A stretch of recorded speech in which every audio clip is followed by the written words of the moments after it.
विषय वस्तु आकाश दर्शन के विषय में अध्ययन करेंगे। विद्यार्थियों, आप जानते हैं कि हम जिस ग्रह में रहते हैं उसे पृथ्वी कहते हैं और पूरे जो पृथ्वी है वो ब्रह्मांड में स्थित है और पूरे ब्रह्मांड में पृथ्वी ही अब तक के ज्ञात ऐसा ग्रह है जिस पर जीवन संभव है। यदि अब हम जिस पृथ्वी में रहते हैं उस पृथ्वी में अगर हम रात्रि के समय जब आसमान स्वच्छ हो, अपने घरों से जब बाहर निकलकर देखते हैं तो हमको आसमान दिखाई देता है और उस आसमान में हमको कुछ आकृतियां दिखाई देती हैं जो कि चमकती हुई आकृतियां होती हैं। हमारे पास यहाँ पर प्रश्न है कि रात्रि के समय स्वच्छ आकाश में क्या दिखाई पड़ता है, तो इसका उत्तर आप दे सकते हैं कि रात्रि के समय जब आसमान साफ हो तो हमें चमकती हुई आकृतियां दिखाई देती हैं, हमको जिसे हम सामान्य शब्दों में तारे कहते हैं। परंतु क्या सभी ये तारे होते हैं? तो इसका उत्तर यह होगा कि जितने भी आसमान में दिखाई देने वाले चमकते हुई जो आकृतियां हैं वो सारे के सारे तारे नहीं होते। उसमें कुछ तारे होते हैं, कुछ ग्रह होते हैं, कुछ उपग्रह होते हैं जिनसे हम परिचित भी हैं। पूर्व कक्षा छठी कक्षा में भी आप पढ़ के आए हैं। तो उसमें से तारे बहुत सारे हैं जिसमें ग्रह के रूप में जैसे हमारी पृथ्वी है, बुध ग्रह है, शुक्र ग्रह है, शनि है, ये सब के विषय में हमने पढ़ा हुआ है। उसके अलावा उपग्रह, तो उपग्रह के विषय में हम बहुत अच्छे तरीके से जानते हैं। जैसे हमारी पृथ्वी का उपग्रह है चंद्रमा। आगे हम जब पढ़ते हैं तो तारे हमें छोटे क्यों दिखाई देते हैं? हम पृथ्वी से जब देखते हैं तो तारे हमें बहुत छोटे दिखाई देते हैं। तो इसका कारण ये होगा, इसके लिए हम एक फुटबॉल के मैदान का उदाहरण यहाँ पर लेंगे कि अगर हम एक फुटबॉल के मैदान पे पहुँच जाएं और वहाँ पे हम 2 फुटबॉल ले लेते हैं और अपने साथी को भी बुलाएंगे और एक को हम 10 फीट की दूरी में रख दें, एक फुटबॉल को, और एक फुटबॉल को हम ठीक उससे आगे 30 फीट की दूरी में रख दें। अब एक हम निश्चित स्थिति पे खड़े हो जाएं और हम दोनों फुटबॉलों को जब देखें तो हम देखते हैं कि जो 10 फीट वाली फुटबॉल है वो हमें बड़ी दिखाई देती है, लेकिन जो 30 फीट की दूरी में रखी हुई फुटबॉल है वो हमें बहुत छोटी दिखाई देती है। एक और उदाहरण ले सकते हैं। अभी जैसे गर्मियों का मौसम है, आम तोड़ने आप जाते हैं, वहाँ पे जब हम आम के पेड़ के पास पहुँचते हैं और ऊपर आम टंगा हुआ लटका हुआ है उसे हम देखते हैं तो ऊपर से वो आम बहुत छोटा दिखाई देता है, लेकिन जब हम उसको पत्थर मार के गिराते हैं तो वो आम हमें बड़ा दिखाई देता है। तो इसका मतलब ये हुआ कि दूरी जितनी होगी, जितनी दूरी बढ़ती जाएगी वस्तु हमें उतनी छोटी दिखाई देगी। तो इसलिए जो तारे हैं वो हमें छोटे दिखाई देते हैं। अब यहाँ पे अगला हमारा जो टॉपिक है वो है तारे एवं तारा मंडल। तो यहाँ पे हम सबसे पहले तारों के विषय में जानते हैं जो प्रमुख तारे हैं। तो तारा में सबसे ज्यादा जिसे हम जानते हैं, ज्यादा करीब से हम जानते हैं, ज्यादा निकट से जो जानते हैं वह तारा है सूर्य। जी हाँ, सूर्य एक तारा है जो हमारी पृथ्वी से बहुत नजदीक का तारा है। ये हमारी पृथ्वी से 15 करोड़, लगभग 15 करोड़ किलोमीटर की दूरी पे स्थित है और इस सूर्य का प्रकाश हमारी पृथ्वी तक 8.3 मिनट में पहुंच जाता है। और जो भी तारे हैं उसका प्रकाश पृथ्वी तक पहुंचने में जितना समय लगता है या पृथ्वी से उस तारे की दूरी है उसे हम प्रकाश वर्ष के द्वारा नापते हैं। यहाँ पे सूर्य सबसे निकट का तारा है। सूर्य के बाद पृथ्वी से सबसे निकट का जो तारा है वह है अल्फा सेंटोरी, जो पृथ्वी से 4.3 प्रकाश वर्ष की दूरी पर स्थित है।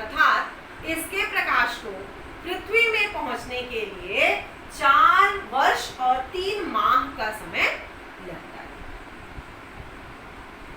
अल्फा सेंटौरी के बाद पृथ्वी से निकट का एक और तारा है जिसका नाम है साइरस।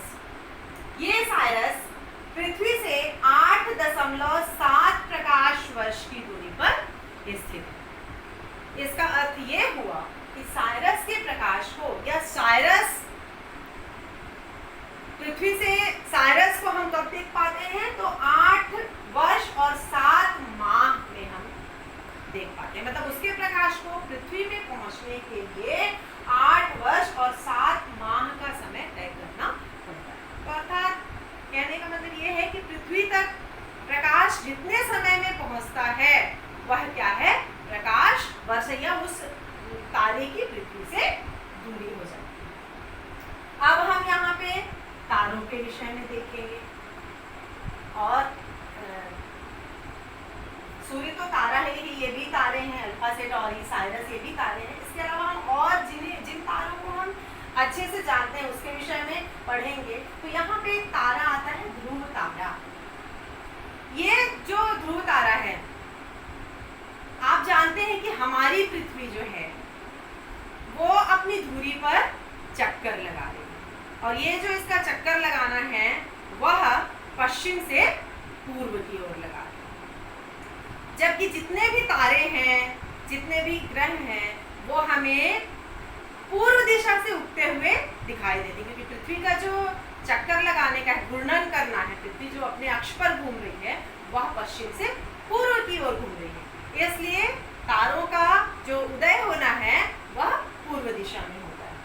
लेकिन ध्रुव तारा एक ऐसा तारा है जो पृथ्वी के उत्तरी ध्रुव में स्थित है, पोल पे स्थित है, नॉर्थ पोल पे स्थित है। इसीलिए ध्रुव तारे को पोलर स्टार भी कहा जाता है, क्योंकि पृथ्वी के घूर्णन के सापेक्ष इसकी स्थिति कभी नहीं बदलती। ध्रुव तारा हमेशा एक स्थिति में रहता है और क्योंकि ये कहाँ स्थित है तो ध्रुव पर स्थित है, इसीलिए इसका नाम ध्रुव तारा है। और पौराणिक कथाएं भी है ध्रुव तारे के विषय में। आपने अपने घरों में दादी नानी से, माँ से कहानी या कार्टून फिल्म में देखी भी होगी, बालक ध्रुव की कहानी।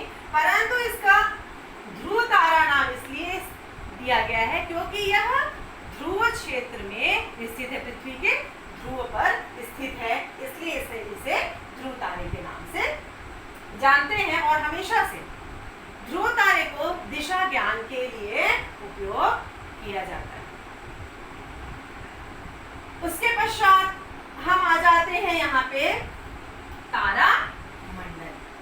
अब तारा मंडल क्या है, तो जैसे कि हम मंडल का मतलब होता है किन्हीं चीजों का एक से अधिक संख्या में पाया जाना। जैसे आप लोगों ने सुना होगा भजन मंडली।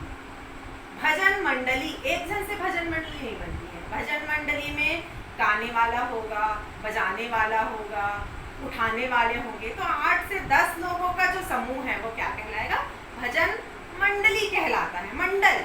तो उसी प्रकार से यहाँ पे है तारा मंडल, अर्थात यहाँ पे जब एक से अधिक तारे आपस में समूह बनाकर रहते हैं तब हम उन्हें क्या कहते हैं, तारा मंडल कहते हैं। और हमारे पूर्वजों के ही द्वारा इन तारा मंडलों को नाम दे दिया गया है। जैसे ये एक है सप्तऋषि तारा मंडल।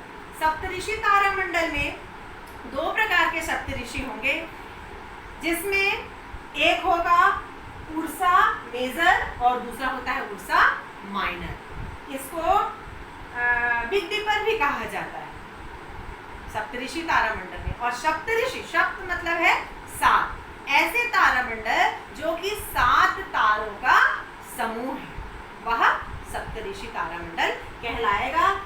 बृहद सप्तऋषि तारा मंडल में 3 तारे, जो सप्तऋषि तारा मंडल है उसकी आकृति वैसे करछुल के आकार की या प्रश्नवाचक चिन्ह के समान होती है, या आप करछुल भी कह सकते हैं इसको या प्रश्नवाचक चिन्ह भी कह सकते हैं। तो यहाँ पे जैसे करछुल की डंडी होती है, हैंडल होता है, उसमें 3 तारे स्थित होते हैं और उसका जो कटोरी होती है उसमें 4 तारे स्थित होते हैं। और कटोरी के, इसको हम थोड़ा इस तरीके से बना सकते हैं ऐसे। तो यहाँ पे कटोरी में ये जो दो तारे होते हैं, ठीक इसी की सीध पर ध्रुव तारा, मतलब यहाँ से यहाँ तक की जो रेखा मिलेगी वही क्या होगा, ध्रुव तारा कहलाता है। उसी प्रकार से जो सप्तऋषि तारामंडल दूसरा है, जिसको उर्सा माइनर के नाम से जाना जाता है, लघु सप्तऋषि तारामंडल जिसको कहा जाता है, उसमें भी 7 चमकीले तारों का समूह होता है और उसके उस तारामंडल के हैंडल के वाली जो तारे हैं उसके सीध में ध्रुव तारा स्थित होता है। बृहद सप्तऋषि के कटोरे वाले जो तारे हैं उसके सीध में ध्रुव तारा स्थित होता है, जबकि जो लघु सप्तऋषि है उसके करछुल के हैंडल वाले तारे के सीध में ध्रुव तारा स्थित होता है। इसके अलावा एक और तारामंडल का समूह है जिसे हम कहते हैं मृग या ओरायन। तो ये जो मृग या ओरायन है, इसकी आकृति शिकारी की तरह दिखाई देती है या मृग की तरह, हिरण की तरह दिखाई देती है, और इसमें भी चमकीले तारों का समूह होता है।